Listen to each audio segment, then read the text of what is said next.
Hi, my name is Brian, and I've been thinking.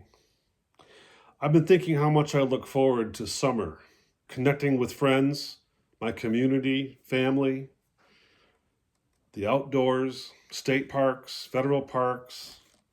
I've been thinking about a government that is for the people and by the people. I've been thinking how lucky I am to have such a government as compared to other parts of the world. I've been thinking about how lucky I am to have a wonderful wife, daughter, and granddaughter. And I think about how much I care for them, just as most people would. It's at this point my thoughts turn to the future. What will it be like for my daughter and granddaughter in the months and years to come? This brings me to thinking about the election in November and how this summer could be the last summer that I feel the freedom of democracy within a representative government.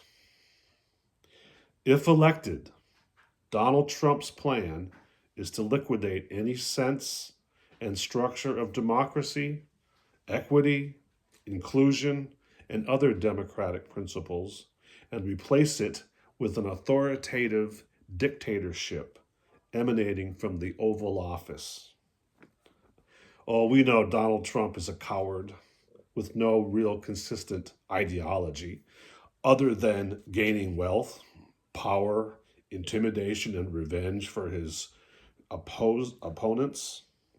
He surrounds himself with thugs and fixers who either take the blame and or do his dirty work for him. No, Trump is not really the issue. He is a vessel for a larger movement that has been in existence for decades within the Republican Party. That movement is now known as Christian Nationalism, which I consider the latest iteration of Jerry Falwell's moral majority, which we all know was far from moral. Christian nationalism has used the reinterpreted cultural beliefs of Christianity that most Americans understand, respect, and take for granted.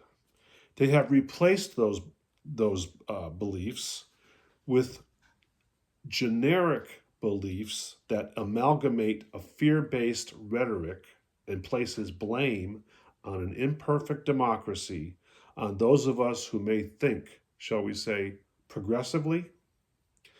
Simply put, Christian nationalists want to rule the country and probably the world.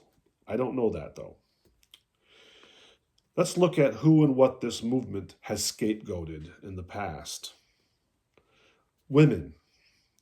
Christian nationalists believe a woman's role should be to serve man.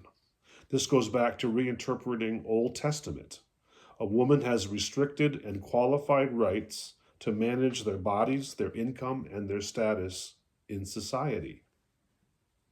Immigrants. Christian nationalists have made immigrants the ultimate enemy of the country. Despite the fact that they fuel our economic engine, this movement characterizes immigrants as rapists and murderers, just to disenfranchise them. People of color. It's no secret this movement embraces white supremacy. Any person of color is a suspect against the state, not worthy of any elevated status. Educators.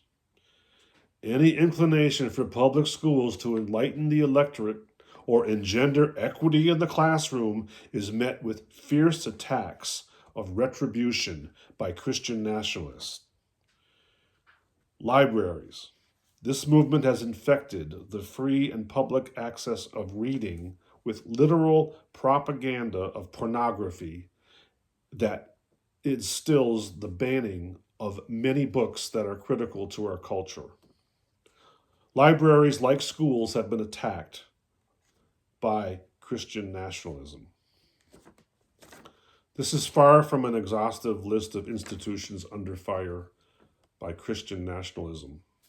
One can only look at how our Supreme Court has been politicized with decisions that support the mission of Christian nationalism.